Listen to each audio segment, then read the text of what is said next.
attends une minute. Maintenant, tu te dis, j'ai déjà vu ce véhicule et tu as raison parce que le Volvo XC40, qui est toujours disponible en hybride rechargeable, essence, hybride léger et ainsi de suite, ils ont maintenant changé le tout électrique en EX40. Alors, ils ont changé le nom pour qu'il soit plus en accord avec le X30, le nouveau petit VE qui est 20 cm ou 8 pouces plus court que celui-ci, ou encore le tout nouveau grand, le XK90, sera également construit aux États-Unis, en fait, et ici, le EX40 maintenant et cette année en Black Edition, et aussi dans la nouvelle finition Orbit Drive Performance. Donc, le plus rapide disponible pour ce véhicule. Nous allons jeter un œil ici. Thomas Nautico Fuel en 4K plein écran, pleine longueur, allons-y. Grille fermée dans cette version EV, mais ce schéma noir est également disponible pour les autres versions de moteur ici pour le XC40, alors dans ce cas. Mais ici, le EX40, même longueur, aussi 4 mètres, 43 ou 174 pouces, roue de 20 pouces en noir dans cette édition noire également. Je pense que cela convient au véhicule. Nous avons vu ces éditions noires, comme avec Audi, BMW, Mercedes, etc. Pas très fréquemment avec Volvo, mais je crois que ça marche toujours assez bien, non? Qu'en penses-tu? Dites-le moi dans les commentaires. Soit une version à propulsion, car il y a environ un an, ils sont passés d'une traction avant prédominante. Version électrique à propulsion arrière pour lui donner un peu plus d'agilité, de meilleures performances et ainsi de suite. Donc à l'arrière, nous avons plus de performance. À l'avant, vous n'avez pas autant de résistance quand ça roule, simplement quand ce n'est pas motorisé. Donc c'est pour une meilleure efficacité globale. Les chiffres d'accélération sont de 7,3 secondes pour la version à propulsion ou 4,8 secondes pour la transmission intégrale. Et maintenant, avec la performance 4,6 secondes, encore plus rapide. Nous testerons cela pour vous aujourd'hui. Il y a un mode spécial dans le système d'infodivertissement à sélectionner. Vous obtenez maintenant la puissance maximale de 400 chevaux, un peu plus de 440 chevaux. Puis vers l'arrière, des feux arrière typiques comme ces verticaux avec les SUV Volvo. Et même le logo Volvo ici est entièrement noirci. Et la taille de la batterie est soit de 66 kWh net ou 79, donc pour la version VWD, vous pouvez opter pour la plus grande batterie. Avec les versions AWD, vous obtenez toujours la plus grande batterie, autonomie réelle, consommation concise, et ainsi de suite. Nous testerons plus tard et vous dirons à la fin de l'examen. Rechargement 28 minutes, de 10% à 80% de charge ici avec la recharge DC qui a un pic de 150 kW. Nous prenons vos paris.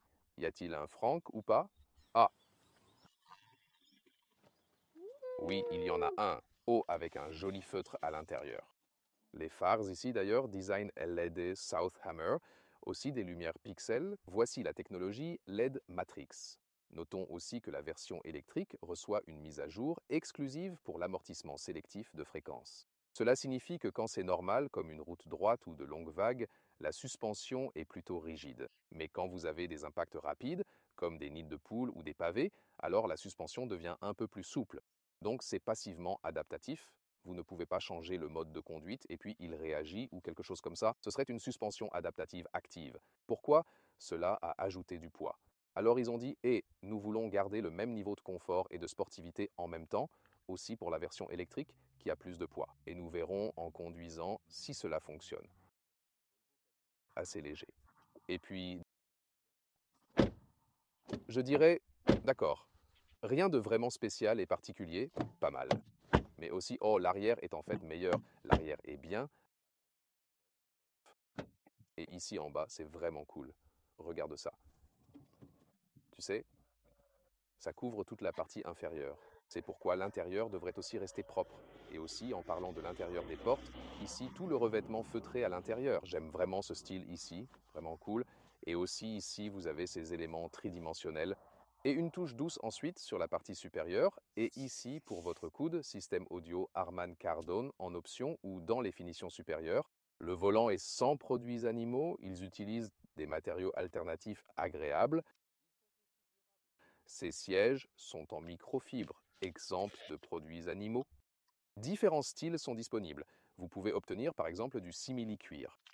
Maintenant, non seulement en noir, mais aussi dans un style éclatant. C'est aussi l'une des nouveautés. Alors, c'est une position confortable avec un A9602. Vous avez un peu de marge au-dessus de la tête. À vrai dire, celui-ci est bien avec le toit panoramique. Ensuite, vous avez ce store avec un curseur à l'avant, et juste là, voilà. Mais vous voyez, il y a toujours cette séparation ici. Et cela signifie que c'est encore un que vous pouvez vraiment ouvrir. Puis cette perspective du cockpit vraiment propre. Partie avant ici, touché doux aussi avec une belle structure. Ensuite, vous avez ce paysage topographique et c'est là que vous voyez ce que c'est censé être. La boîte à gants ici, oui, assez douce, c'est vraiment correct. Ensuite, vous avez toujours cette disposition d'écran vertical, beaucoup de noir brillant autour, n'est pas si bien, mais tu as encore un bouton d'accueil, c'est une bonne chose, au moins avoir un bouton, et aussi une molette de volume manuelle avec. Un joli clic sonore. Cependant, ici, l'unité climatique doit être installée à l'intérieur de l'écran, mais il offre une excellente vue d'ensemble. Il possède ce Google intégré. Donc vous avez vraiment Google Maps intégré exactement comme ça. Ça marche très bien. Belle transition et assez rapide. Et vous avez encore, par exemple, la connexion Apple CarPlay. Donc vous pouvez toujours faire ça. Ici, accès aux paramètres, ce qui est aussi intéressant car ici, dans les paramètres de conduite, vous pouvez activer le mode performance. Faire ça en conduisant n'est pas si facile. Et puis, vous pouvez aussi passer ici à la conduite à une pédale, désactivée ou en mode automatique. Ensuite, il ne récupère que lorsqu'il y a un véhicule devant vous. En passant, j'entre une adresse éloignée de l'endroit où je suis. Recharge recommandée. Ce système d'infodivertissement suggère aussi où et quand recharger. La console centrale est une plaque de chargement inductive. Pas refroidie, ça chauffe. 2 chargeurs USB-C et puis vous avez des porte-gobelets adaptatifs à l'avant. C'est vraiment intéressant. Et c'est aussi simple. Puis cet accoudoir bien fixé, plus d'espace en dessous. Et ensuite, vous avez cette poubelle juste ici. Vous pouvez le mettre aisément à la poubelle comme ça, et vous pouvez aussi prendre le temps de sortir le tout comme ça, sans problème. Point de vue du conducteur, toujours des commandes manuelles au volant, physique, j'aime bien ça. Et puis ici, les instruments numériques. Vous avez par exemple cette vue de carte, mais vous pouvez aussi la désactiver. Et la vitesse à gauche, à droite, le changement de vitesse, c'est tout ce dont j'ai besoin. Vous avez aussi cette vue à 360 degrés, mais ici, pourquoi est-ce noir? Oui, parce que la porte côté est ouverte, la porte passager, donc si Ilia ferme la porte passager, comme ça, alors vous voyez, nous avons aussi cette vue à 360 degrés.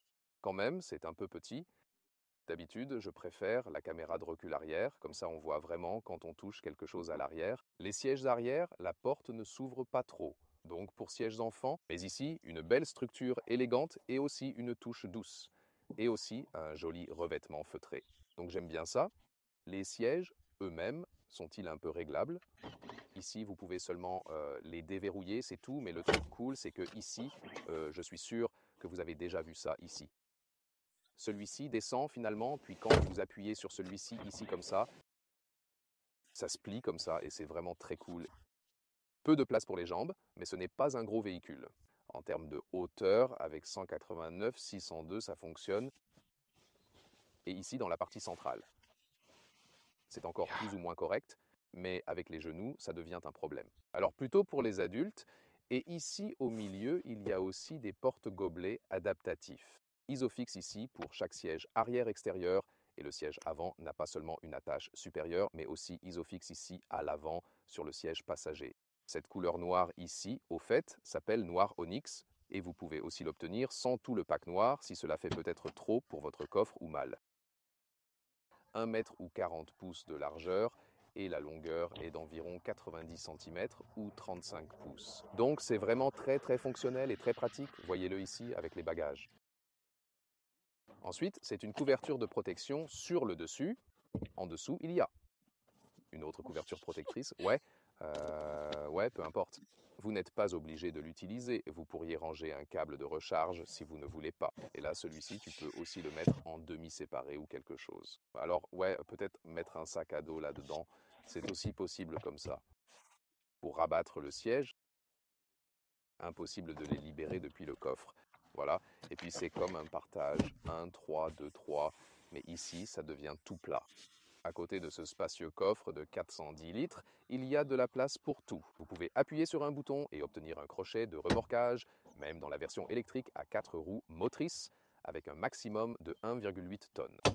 1,8 tonnes est le maximum, ce qui est assez étonnant pour un petit véhicule électrique. Et ici, pour utiliser cette couverture complète, vous pouvez l'étendre ainsi, et ensuite, Ça va jusqu'au bout comme ça et vous pouvez aussi la retourner en fait pour plus de confort, ce qui est vraiment très pratique. Côté robuste, donc si vous avez quelque chose comme vous savez, peut-être pour les chiens ou pour l'équipement avec des sports nautiques ici.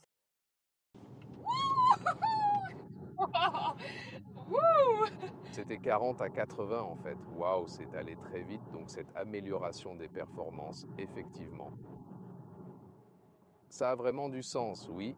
Donc, je veux dire que la version à 4 roues motrices en général a de la pêche, mais alors avec la mise à niveau des performances ici. Encore plus.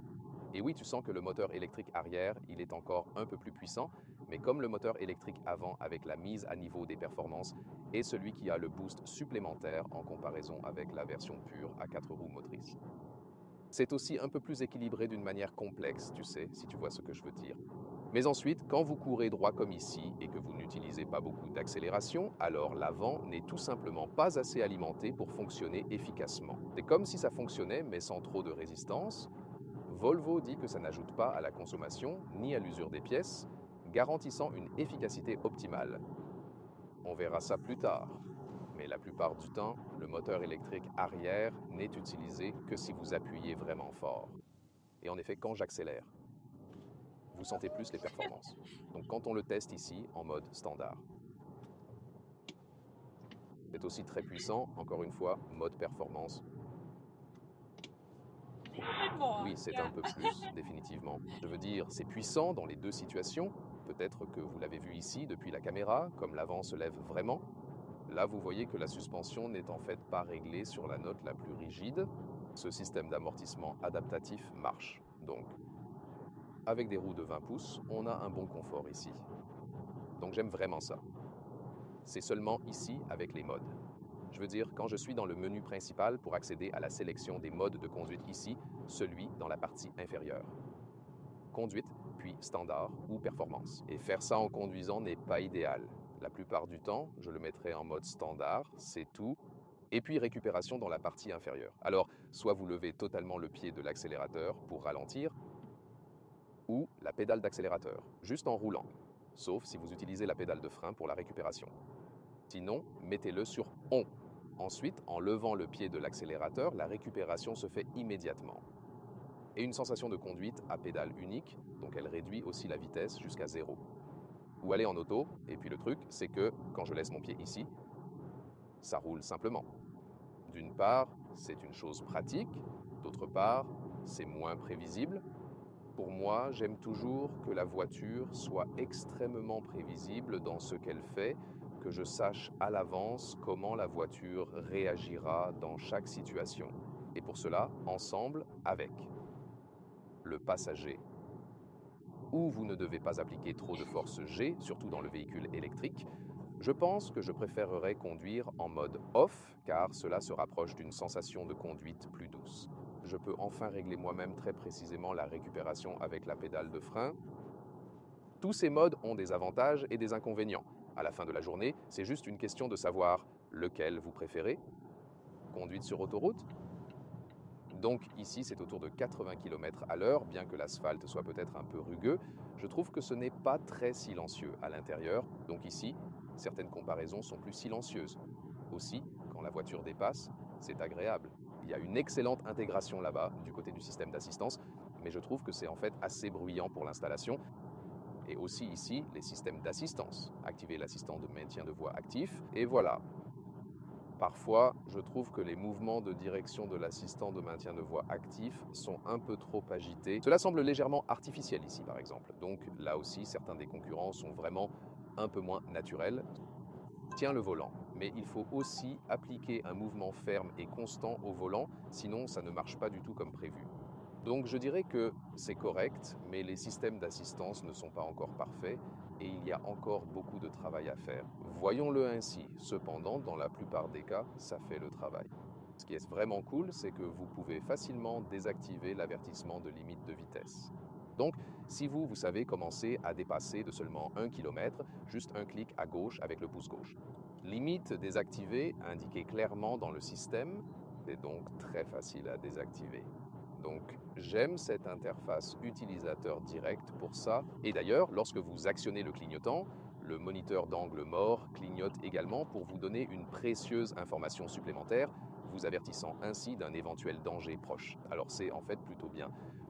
Et comme dit précédemment, voici la version électrique du XC40, qui s'appelle maintenant le X40. Bénéficie d'un amortissement à fréquence sélective. Alors, cela signifie que quand tout est parfaitement droit, ou s'il forme de larges vagues, cela reste encore assez rigide et conserve sa forme d'origine. Mais s'il y a un impact de courte fréquence, comme les pavés, les nids de poules et ainsi de suite, alors ils deviennent un peu plus souples pour vous offrir plus de confort. Ils ne sont pas adaptatifs dans le sens où, si vous changez le mode de conduite, ils deviennent plus rigides ou plus souples. Ce n'est pas comme ça que fonctionne cet amortissement sélectif en fréquence. C'est donc comme une suspension adaptative passive. C'est comme ça que je l'appelle, mais pas un actif où vous pouvez personnellement influencer cela en changeant le mode de conduite ou ainsi de suite. Mais je pense que ça marche vraiment bien et que c'est une très bonne amélioration. Je pense que la version électrique a surtout gagné en confort de suspension avec cette mise à jour de l'amortissement sélectif. La consommation aujourd'hui, dans des conditions idéales, et aussi ici en Suède, vitesse plutôt basse, nous pourrions atteindre une consommation idéale d'environ 16 kW sur 1 km, donc environ 4 miles par kilowatt. Et cela nous offrirait à peu près de 500 km ou 300 miles d'autonomie réelle et suffisante. Conditions parfaites pour un véhicule électrique, y compris la température, etc. Si vous pensez à un temps froid, à l'hiver et à une vitesse élevée sur l'autoroute, alors vous vous rapprochez de 400 km ou 250 miles. Les prix commencent autour de 50 000 euros ou dollars pour la version de base. Et lorsque vous ajoutez ici Black Edition, traction intégrale, performance et tout le reste, haute spécification, vous atteignez facilement environ 60 000 dollars US ou 70 000 euros. Ce n'est vraiment pas donné du tout. Donc oui, c'est véritablement un véhicule de luxe, très exclusif. Dans ce cas, avec le style, avec les mises à niveau de puissance et aussi avec de bonnes performances. Et maintenant, comme ils ont le passage au moteur électrique arrière comme transmission principale, avec aussi quelques gains d'efficacité, ce n'est pas, vous savez, disons, un peu plus efficace qu'avant. Toutefois, si vous le comparez par exemple à certains autres concurrents, surtout, bien sûr, de Tesla, elles sont encore beaucoup plus efficaces que celles-ci. Que pensez-vous de la Volvo X40, comme on l'appelle maintenant? Dites-le moi dans les commentaires. Et bien sûr, nous avons d'autres concurrents à surveiller.